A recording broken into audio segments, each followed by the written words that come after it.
Namo Sang Hyang Adi Budaya, Namo Buddhaya. Ta Che Hao. Hao ya.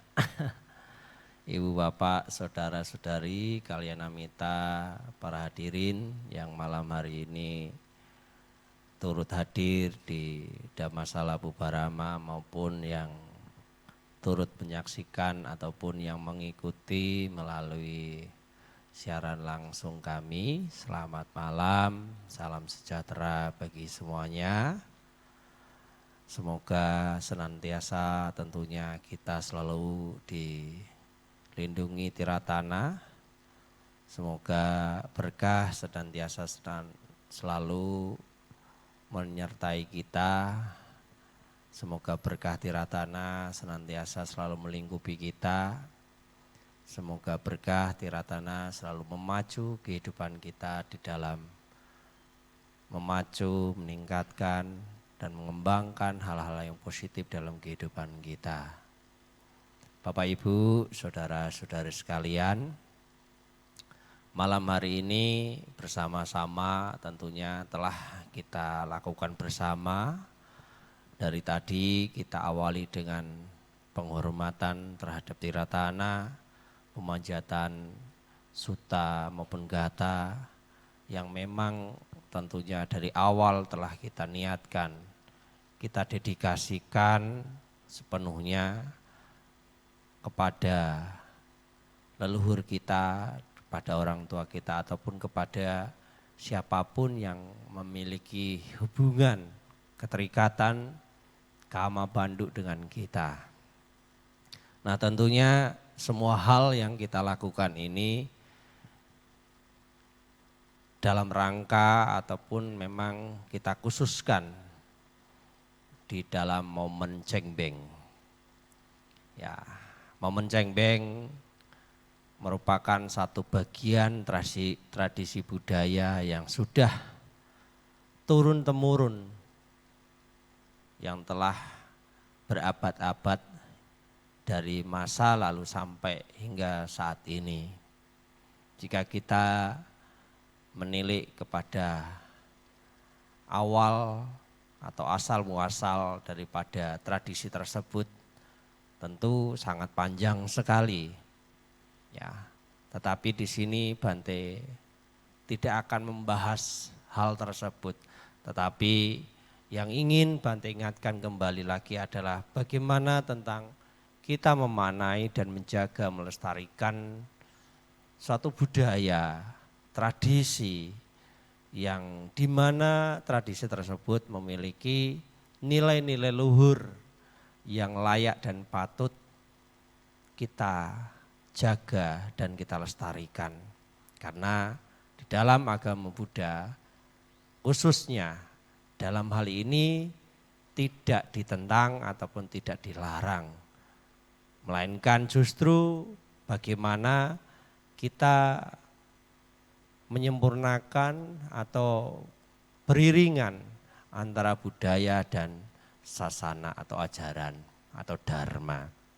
Nah, cengbeng merupakan salah satu hal yang tidak terlepas dan identik pada umat Buddha khususnya dari kalangan Tionghoa.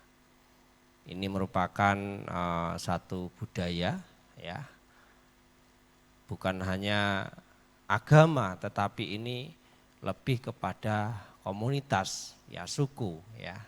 Karena kalau kita melihat di Indonesia khususnya yang Tionghoa itu bukan hanya yang beragama Buddha, tapi juga ada yang beragama Konghucu, ada yang Kristen, ada juga yang Islam. Nah, jadi tidak menapik agama, ya, di Indonesia itu memiliki keragaman, tetapi ketika kita berbicara tentang budaya, maka memiliki nilai hal yang sama.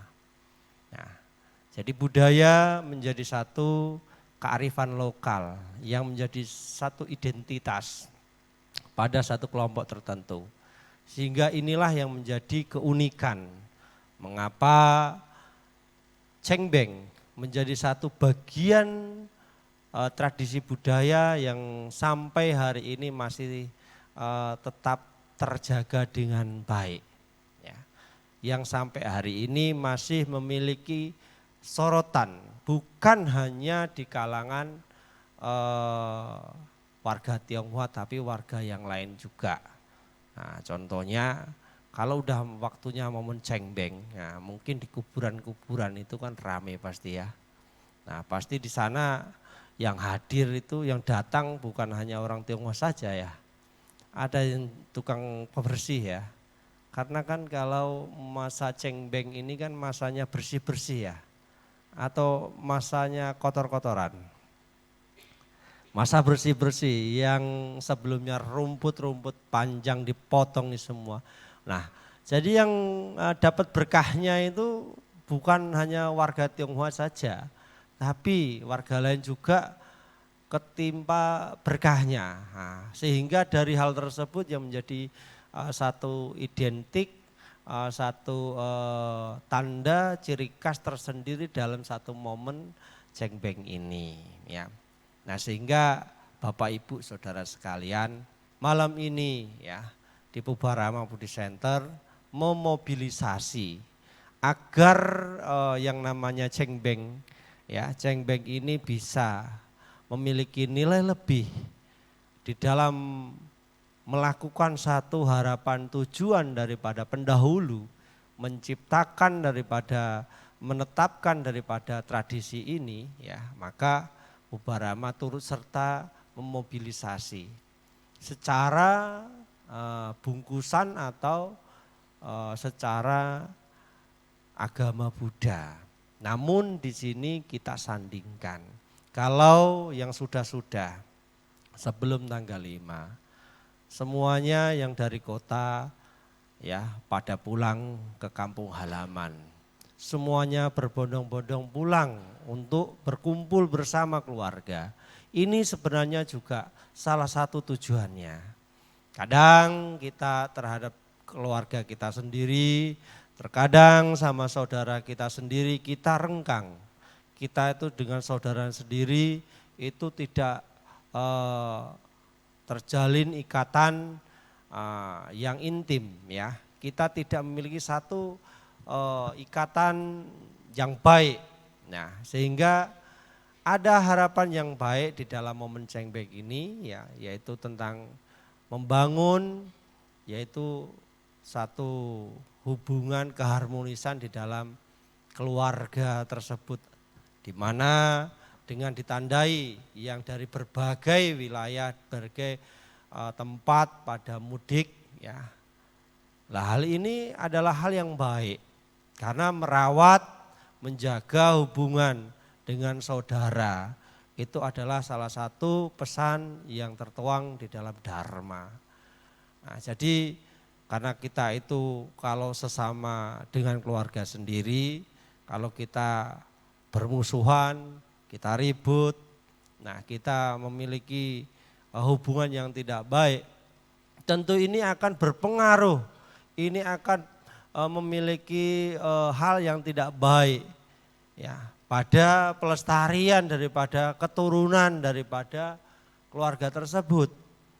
Nah, padahal kalau di dalam Sigalawadah Sutta ya di dalam salah satunya disebutkan Buddha bahwa ajaran beliau, pesan beliau kepada Sigala yaitu tentang bagaimana kewajiban seorang anak ataupun generasi penerus menjaga keturunannya dan melestarikan daripada tradisi-tradisi yang ada di dalam keluarga tersebut. Nah, ini adalah hal yang baik, maka walaupun mungkin beda bahasa, tetapi tadi Bante sudah mengatakan bahwa yang terpenting di dalamnya adalah tentang pemaknaan tujuan daripada sebuah tradisi itu ditetapkan. Ini adalah salah satu poin saja. Maka momen cengbeng ini selain memang didedikasikan untuk mengingat daripada para leluhurnya, ya para pendahulunya, maka menjadi ajang momen di mana kumpul keluarga. Ya. Kan kumpul keluarga kan biasanya atau enggak? Kumpul kan? Setahu saya seperti itu. Karena saya enggak melakukan kan. Nah ini kan sumbernya kan dari umat-umat juga ya kan. Katanya kumpul keluarga, makan bersama atau makan sendiri-sendiri. Ya makannya sendiri-sendiri tetapi kan kumpul. Nah ini membangun ya, membangun sebuah agar tidak muncul kerenggangan. Nah, ini hal yang baik. Yang biasanya itu mungkin jarang ketemu, jarang komunikasi. Tetapi ketika kumpul di sini sama-sama, tidak melupakan ya asal usulnya itu yang penting. Ya, kadang kan lupa ya asal usulnya. Nah ini udah di kota lupa kampung, udah di kota lupa desanya, kampung halamannya. Wong Buddha saja sudah mencapai pencerahan tidak lupa sama kampung halamannya ya. Maksud ya kita ya kan. Nah, gak bisa seperti beliau. Padahal ya momen cengbeng ini adalah momen yang baik. Nah sekaligus juga untuk reunian barangkali. Ya intinya banyak hal di dalamnya. Nah selain daripada itu ya kita juga di sini mengenalkan ya, mengingatkan kepada anak cucu. Kalau orang meninggal nggak ada nisannya Bapak Ibu, anak cucunya itu bagaimana? Contohnya buyut kita, mungkin kan cucunya sudah nggak tahu buyut kita seperti apa, taunya hanya gambar saja, foto saja. Tapi yang tahu mendengar ya sama seperti kita, Buddha itu kayak mana sih? Kita nggak melihat sesosok wujud Buddha seperti apa waktu itu. Tetapi kita masih mengenang, mengingat, menteladani daripada ajaran-ajaran beliau. Benar enggak? Nah tidak jauh berbeda. Demikian juga kita memiliki tugas yang sama. Hubungannya apa tadi? Melestarikan keturunan dan tradisi. Setiap keluarga saya yakin memiliki tradisi yang berbeda, sekalipun kita mungkin satu suku, tetapi kita walaupun satu suku punya prinsip yang berbeda. Kan ada marga, kan banyak kan, nah, pasti memiliki prinsip yang berbeda-beda itu, nggak mungkin sama. Nah jadi demikian juga di dalam keluarga tersebut pasti memiliki hal yang sama, aturan tersebut. Nah, saat dimana anak cucu kita diperlihatkan batu nisannya kepada mungkin leluhurnya, kita sambil mengingatkan, ya, kita sambil memberikan pengajaran kepada mereka. Karena dengan cara demikian, cara seperti itu, kita telah turut serta juga membangun pengajaran pendidikan pada yang namanya wujud katanyu kata wedi. Wujud daripada rasa bakti. Nah itu. Nah, karena jangan kita sebagai orang tua malah justru kita tidak memberikan mungkin pengajaran yang seperti itu. Ini yang keliru, ini yang salah. Itu bukan tradisi yang salah, itu bukan cara yang salah, itu sesuatu yang mulia, yang luhur. Ya, kalau tadi Bante melihat di dalam Instagram, ada video yang mengingatkan ya sampai akhirnya yang di Jakarta ya. Nah mungkin kalau ada yang lihat sampai tidak terawat seperti itu kan ya, padahal kalau saat ini sepertinya bisa dijadikan tempat, kalau di sini cagar masuknya cagar budaya sebenarnya. Nah seperti kayak di Cong Afi dan lain sebagainya itu. Kan justru menjadi satu ikon di Medan kan. Nah ini di Tangerang ya. Nah ini kalau saya lihat sangat memprihatinkan. Nah ini generasi daripada penerusnya sudah melupakan. Sehingga semua ya saya katakan saat dimana keturunannya melupakan para pendahulunya, maka disitulah saya katakan pupus. Ya pupus. Nah oleh sebab itu Bapak Ibu Saudara sekalian, cengbeng ini memiliki sesuatu yang baik, sesuatu yang luhur, maka patut dan layak untuk kita jaga dan kita lestarikan. Ya, karena selain daripada itu juga, ya, cengbeng ini pun tidak setiap hari. Ya, kan enggak setiap hari cengbengnya toh. Nah, lain cerita kalau cengbengnya setiap hari. Nah, gitu loh.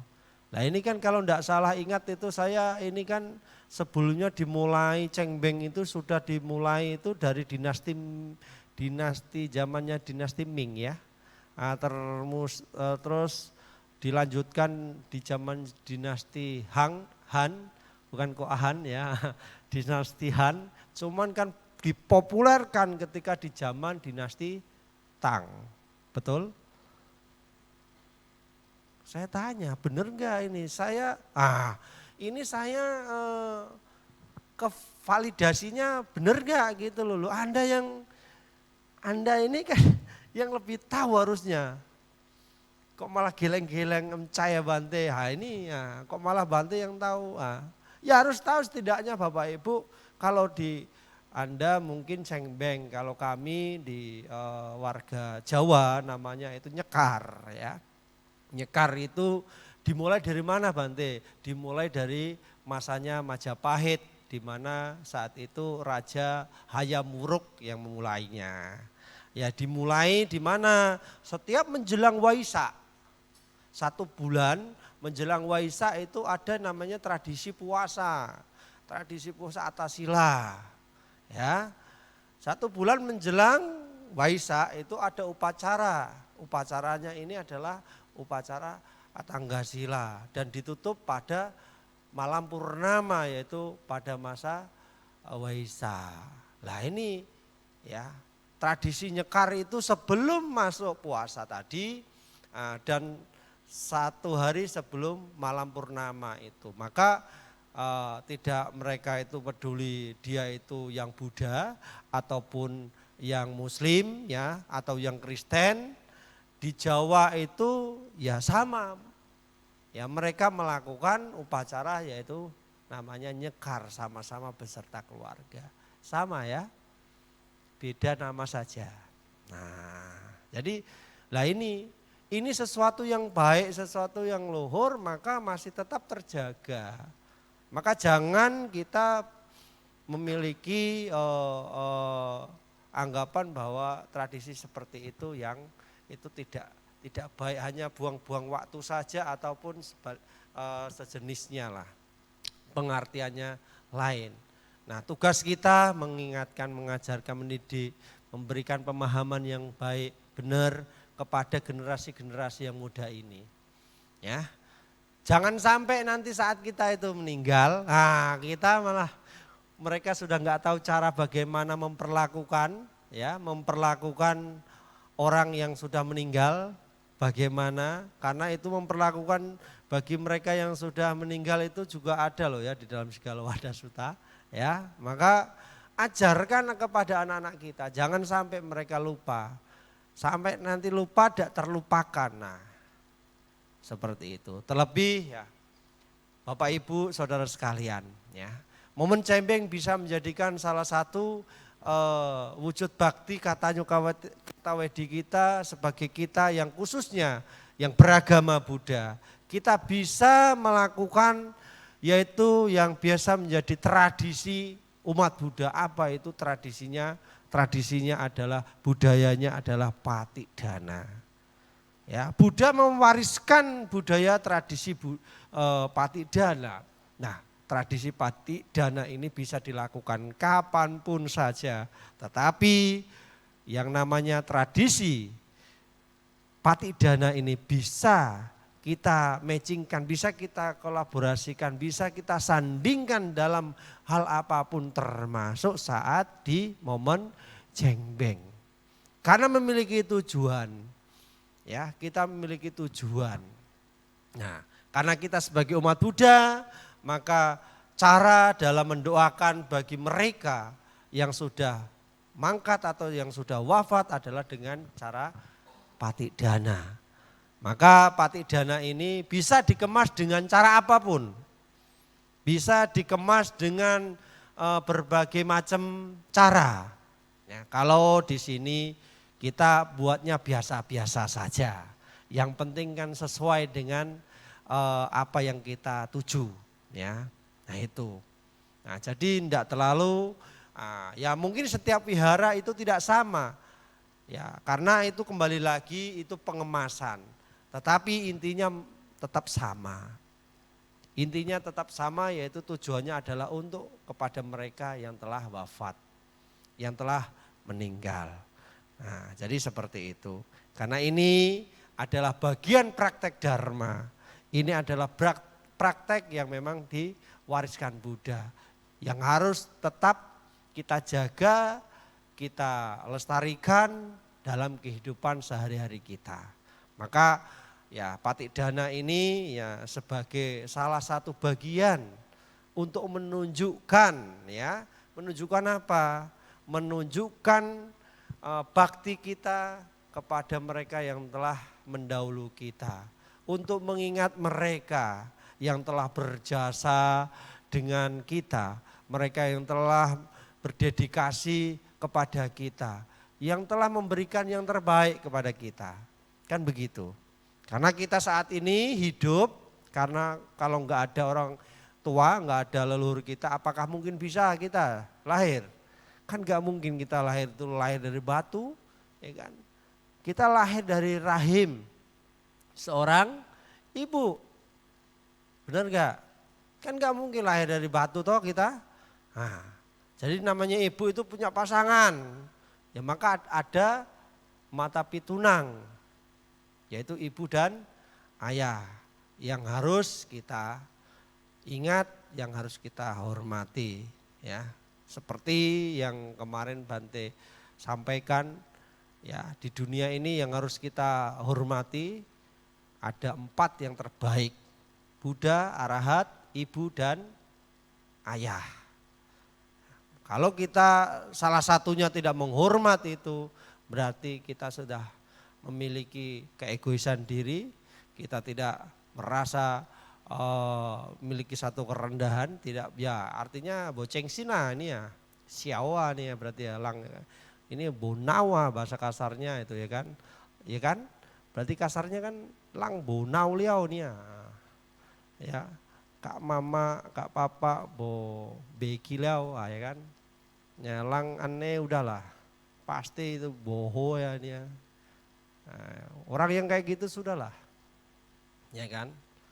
Nah, jadi jangan sampai kita mengikuti yang jejak demikian. Maka ingatlah, sama seperti Bante. Bante bapaknya sudah nggak ada.